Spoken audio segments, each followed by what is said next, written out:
له پخوا نه ویل کېږي چې د انسان په زړه کې یو پټ ځواک وي، هغه ځواک چې کله پاک نیت سره یوځای شي معجزه جوړوي او کله کار سره مل شي تباهي راولي.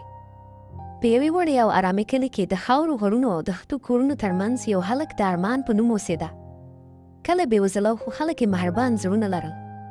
سره له دین بېوزلي تل د ارمان پر ژوند درنه سیوری غوړولی و. ارمان له انځورګرۍ سره ډېره مینه لرله.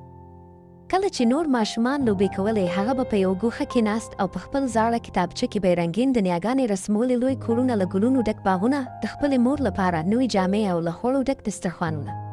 خو ستونزه دا وه چې څه به یې رسمول یوازې پر کاغذ ښکلي و. د هغه د ژوند رښتیا لا هم ساده او سخت پاتې و. د ارمان پلار کلونه وړاندې ناروغ شوی او له دې نړۍ تللی و. مور یې د غالۍ او بدلو له لارې د کور لګښت برابراوه.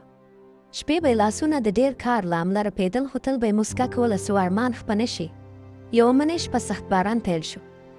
ارمان د ګاونډي له کوره راستنېده چې ناڅاپه یې پښتو کې یو ځلانده شی ولید. رڼا یې د باران لاندې ځلېده.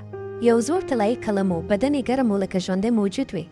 کله چې یې لاس ورور د هغه په زړه کې عجیبه احساس تېر شو، نه ویره نه خوښي. هغه شپه د تیلو څراغ د کمزورې رڼا لاندې قلم یې وازمایه. په کاغذ یې یو منه رسم کړه. ساده منه له یوې وړې پاڼې څخه. څو شېبې چوپتیا وه.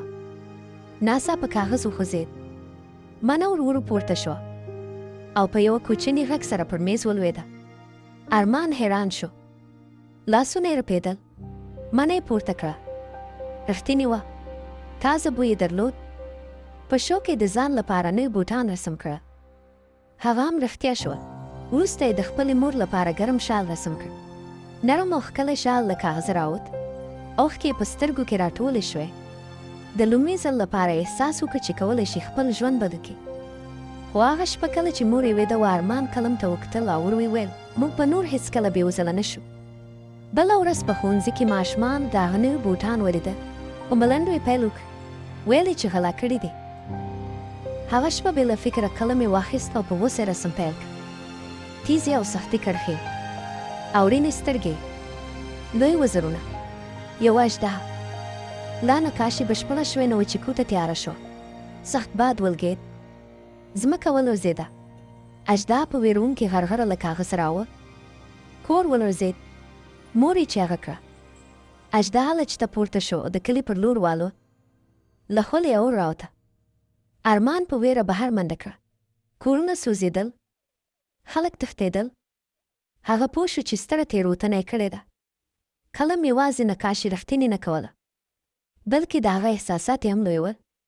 د هغه کار په بلا بدل شوی و. د لوګي او اور ترمنځ یې خپله مور ولیده چې لاسونه یې پر سینه ایښي او دا یې کوله. څېره یې ارامه وه، د ویرې په منځ کې. ارمان وژړل. د لومړي ځل لپاره یې پوه شو چې بې کنټروله ځواک څومره خطرناک دی. کور ته ستون شو. کتابچه لا هم پرانیستې وه. وروستی سپینه پاڼه پاتې وه. ژوره ساه یې واخیسته. اوښکې پر کاغذ ولوېدې. دا ځل یې په ارامۍ رسم پیل کړ. نه په بیړه، نه په کاه. یو لوی مرغه چې له رڼا جوړ شوی و، نرم وزرونه، مهربانې سترګې. شاوخوا یې رڼا خپره وه. کله چې نقاشي بشپړه شوه، ژوره چوپتیا خپره شوه. مرغه له پاڼې جلا شو. رڼا یې ګرمه وه لکه د مور غېږ. اژدها ته یې الوتنه وکړه.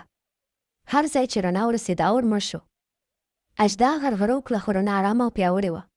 ورو ورو د اژدها بدن په رنګینو کرښو بدل شو او بیرته د نقاشۍ په بڼه پر ځمکه ولوېد. اسمان صاف شو. ورو باران پیل شو. پاتې لمدې مړې کړې. کلی وژغورل شو. ارمان پر زنګونو ولوېد. قلم لا هم په لاس کې و، خو اوس دروند ښکارېده. مور یې ورنږدې شوه، په غېږ کې یې ونیو او ویې ویل، زویه. ځواک هغه وخت نعمت دی چې له پاک زړه کار ترې واخیستل شي.